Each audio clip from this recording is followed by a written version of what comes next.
ओम श्री गणेशाय नम नमस्कार बंधुगण आपण मानकु आम यूट्यूब चैनल को स्वागत।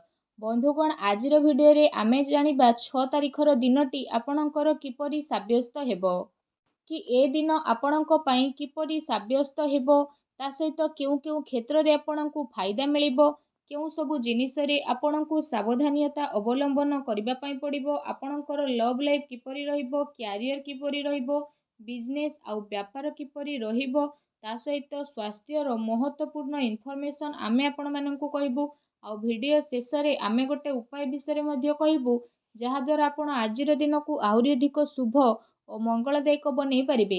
आगो को वीडियो आरंभ करबा पूर्व आपण को हमर रिक्वेस्ट कि जदि आपण हम चैनल ले नुआ करी आछंती तो चैनल को सब्सक्राइब करंतु सांगरे नोटिफिकेशन बेल को मध्ये ऑन करंतु जहा द्वारा समय समय रे हमर नुआ नुआ वीडियो नोटिफिकेशन आपण को मिली जिवो। तो आसंतु जानिबा किपरि रहिबो आपणक पई 6 तारिखर दिन। जदि सबुठारु प्रथमे आमे आपण माननकु कहिबू कि कोन आजि आपणक पई पॉजिटिव रहिबा पई जाउछि।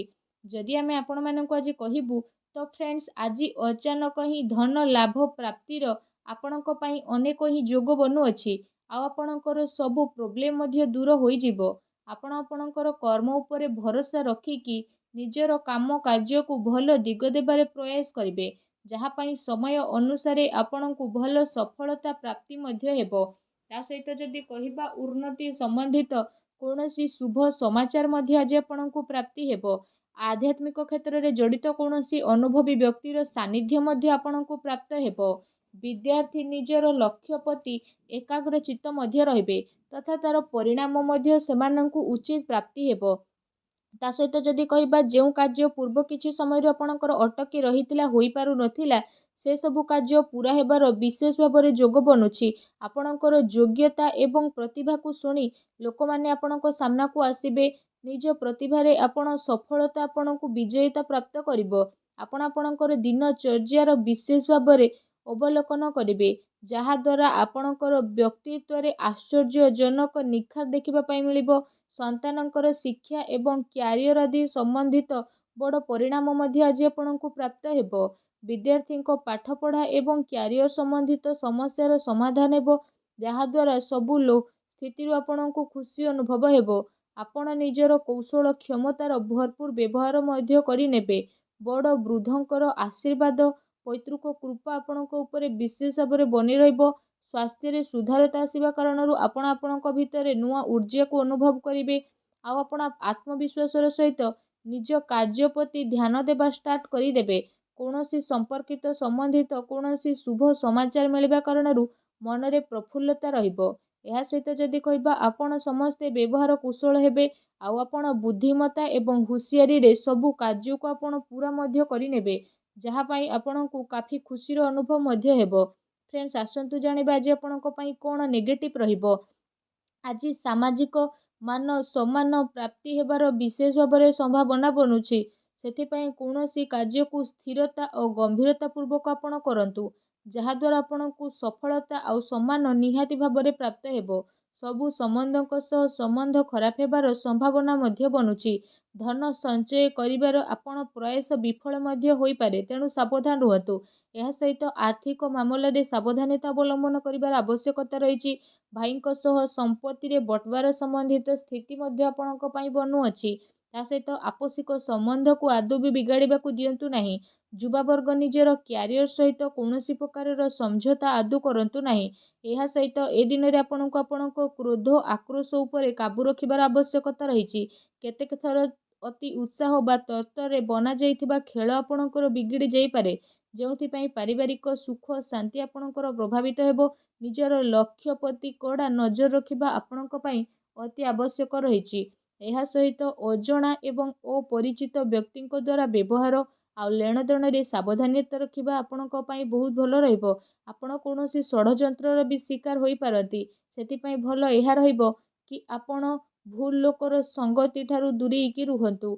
बड़ वृद्धंकर स्वास्थ्यर आपणको विशेष ध्यान रखिबार आवश्यकता रहिछि। एहा सहित व्यर्थ काररे धन खर्च हेबार विशेष भाବରେ जोग आपणक पई बनुछि। भूमि किंबा वाहन को नै कोनोसी बड़ करज मध्य आपणको नेबाकू पड़ी पारे सेथिपई निजर आर्थिक स्थिति को ध्यान रे रखिकी ଆପଣ କିଣାକିଣି ସମ୍ବନ୍ଧିତ ଯୋଜନା ବନାନ୍ତୁ। ଏହା ଆପଣଙ୍କ ପାଇଁ ବହୁତ ହି ଭଲ ରହିବ। ଆସନ୍ତୁ ଜାଣିବା ଏ ଦିନରେ ଆପଣଙ୍କର ଲଭ୍ ଲାଇଫ୍ କିପରି ରହିବ। ଦାମ୍ପତ୍ୟ ଜୀବନକୁ ନେଇ ସ୍ଥିତି ଆପଣଙ୍କର କାଫି ଭଲ ରହିବ। ତା ସହିତ ଜୀବନ ସାଥୀଙ୍କ ସହ ମଧୁର ସମ୍ବନ୍ଧ ହେବା ସହିତ ଆପଣଙ୍କୁ ତାଙ୍କର ସହଯୋଗ ମଧ୍ୟ ବିଶେଷ ଭାବରେ ପ୍ରାପ୍ତ ହେବ। ଘର ପରିବାରର ସୁଖ ସୁବିଧା ପ୍ରତି ମଧ୍ୟ ଆପଣଙ୍କର ପ୍ରାଥମିକତା ବିଶେଷ ଭାବରେ ବନିବ। ପତି ପତ୍ନୀଙ୍କ ଭିତରେ ସମ୍ବନ୍ଧ ମଧୁର ରହିବ, କିନ୍ତୁ ସନ୍ତାନଙ୍କର କୌଣସି ଜିଦ୍ଦିପଣ ବା ନକାରାତ୍ମକ ରବୈୟା ଆପଣଙ୍କ ଚିନ୍ତାର ବିଶେଷ ଭାବରେ କାରଣ ବନିବ। ଆସନ୍ତୁ ଜାଣିବା ଆଜି ଆପଣଙ୍କର ବ୍ୟବସାୟୀ କ୍ୟାରିୟର କିପରି ରହିବ। ଫ୍ରେଣ୍ଡସ୍, ବ୍ୟାପାରର ବିସ୍ତାରତା ସମ୍ବନ୍ଧିତ ନୂଆ ସମ୍ଭାବନା ଉପରେ ଆପଣଙ୍କର ବିଚାର ହେବ। ନିଜର ପୁରା ଜୋସ୍ ମାର୍କେଟିଂରେ ତଥା ନିଜର ପ୍ରଡକ୍ଟସର ପ୍ରମୋସନରେ ଆପଣ ଲଗାଇବେ।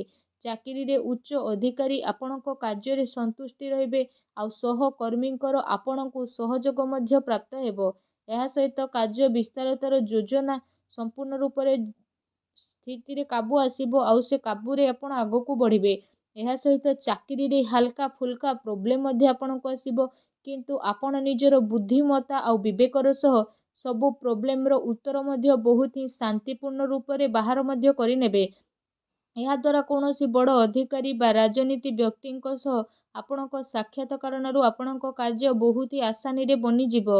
କେତେ ସାରା ମାମଲାରେ ଆପଣଙ୍କର ସ୍ୱାଭିମାନ ଆପଣଙ୍କ ଉନ୍ନତିରେ ବାଧକ ମଧ୍ୟ ବନିପାରେ। ସେଥିପାଇଁ ଆପଣ ନିଜର ବ୍ୟବହାରକୁ ଟିକେ ଶାନ୍ତ କରିକି ରଖନ୍ତୁ। ଏହା ଧ୍ୟାନ ରଖିବା ଆପଣଙ୍କ ପାଇଁ ଅତି ଆବଶ୍ୟକତା ରହିଛି। ଆପଣଙ୍କର କୌଣସି ମହତ୍ତ୍ୱପୂର୍ଣ୍ଣ ବ୍ୟବସାୟିକ ଗତିବିଧି ମଧ୍ୟ ଏ ଦିନରେ ଲିକ୍ ହୋଇପାରେ। କର୍ମଚାରୀଙ୍କର ଗତିବିଧି ଉପରେ ଆପଣ ବିଶେଷ ନଜର ରଖନ୍ତୁ। ତା ସହିତ ଶୀଘ୍ର ସ୍ଥିତି ଆପଣଙ୍କ କାବୁରେ ଆସିବ। ସେଥିପାଇଁ ଆପଣ ପୁରା ଜୋସ୍ର ସହିତ ନିଜର କାର୍ଯ୍ୟ ପ୍ରତି ଏକାଗ୍ର ଚିତ୍ତ ରୁହନ୍ତୁ। ଫ୍ରେଣ୍ଡସ୍, ଆସନ୍ତୁ ଜାଣିବା ଆପଣଙ୍କ ପାଇଁ ସ୍ୱାସ୍ଥ୍ୟର ସ୍ଥିତି କିପରି ରହିବ। ଯଦି କହିବା ଅତ୍ୟଧିକ ପରିଶ୍ରମ କାରଣରୁ ଥକାପଣ ଏବଂ କଷ୍ଟ ଭଳି ସମସ୍ୟା ଆପଣଙ୍କର ବିଶେଷ ଉତ୍ପନ୍ନ ହେବ। ତା ସହିତ ଅଧିକ ଗରିଷ୍ଠ ବା ତୈଳଯୁକ୍ତ ଖାଦ୍ୟ ଖାଇବାଠାରୁ ଆପଣ ବିଶେଷ ଭାବରେ ଦୂରେଇକି ରୁହନ୍ତୁ। ଅନ୍ୟଥା ପେଟ ସମ୍ବନ୍ଧିତ ସମସ୍ୟା ଆପଣମାନଙ୍କୁ ବିଶେଷ ଭାବରେ ଦେଖାଦେବ। ସେଥିପାଇଁ ଆପଣ ସୁପାଚ୍ୟ ଭୋଜନ କରନ୍ତୁ। ଏହା ସହ ନିଜ ସ୍ୱାସ୍ଥ୍ୟକୁ ଭଲ ରଖିବା ପାଇଁ ଆପଣ ପ୍ରତ୍ୟେକ ଦିନ ଯୋଗ କରନ୍ତୁ, ବ୍ୟାୟାମ କରନ୍ତୁ ଏବଂ ସୁସ୍ଥ ରୁହନ୍ତୁ। ଫ୍ରେଣ୍ଡସ୍, ଆସନ୍ତୁ ଜାଣିବା ଆଜି ଆପଣଙ୍କ ପାଇଁ କ'ଣ ବିଶେଷ ଉପାୟ ରହିଛି। ଫ୍ରେଣ୍ଡସ୍, ଆଜି ଆପଣ ବିଶେଷ ଭାବରେ ରୁଟିକୁ ଗାଈକୁ ଖାଇବାକୁ ଦିଅନ୍ତୁ। ଗାଧେଇ ସାରିବା ପରେ ଆଦିତ୍ୟ ହୃଦୟ ସ୍ତୋତ୍ର ପାଠ କରନ୍ତୁ। ଏପରି କରିବା ଦ୍ୱାରା ଭଗବାନ ଶନିଦେବଙ୍କର ବିଶେଷ କୃପା ଆପଣଙ୍କୁ ପ୍ରାପ୍ତ ହେବ। ଯାହା ବି ଆପଣଙ୍କ ଜୀବନରେ ପ୍ରୋବ୍ଲେମ୍ ଚାଲିଛି, ସବୁ ପ୍ରୋବ୍ଲେମର ଅନ୍ତ ହେବ ଏବଂ ଆପଣଙ୍କୁ ଶୀଘ୍ର ହିଁ ଶୁଭ ଫଳର ପ୍ରାପ୍ତି ହେବ। ଆଉ ଆପଣଙ୍କର ସବୁ କାର୍ଯ୍ୟ ବହୁତ ହି ଆସାନରେ ମଧ୍ୟ ବନିଯିବ। ଭଗବାନ ସୂର୍ଯ୍ୟଦେବଙ୍କର ଆଶୀର୍ବାଦ ଆପଣଙ୍କୁ ପ୍ରାପ୍ତ ହେଉ। ସଚ୍ଚା ଦିଲରେ କମେଣ୍ଟ ବକ୍ସରେ ଜୟ ସୂର୍ଯ୍ୟଦେବ ବୋଲି ଅବଶ୍ୟ ଲେଖନ୍ତୁ ଓ ଭିଡ଼ିଓକୁ ଲାଇକ୍ କରିବା ପାଇଁ ଆଦୌ ବି ଭୁଲନ୍ତୁ ନାହିଁ। ଧନ୍ୟବାଦ।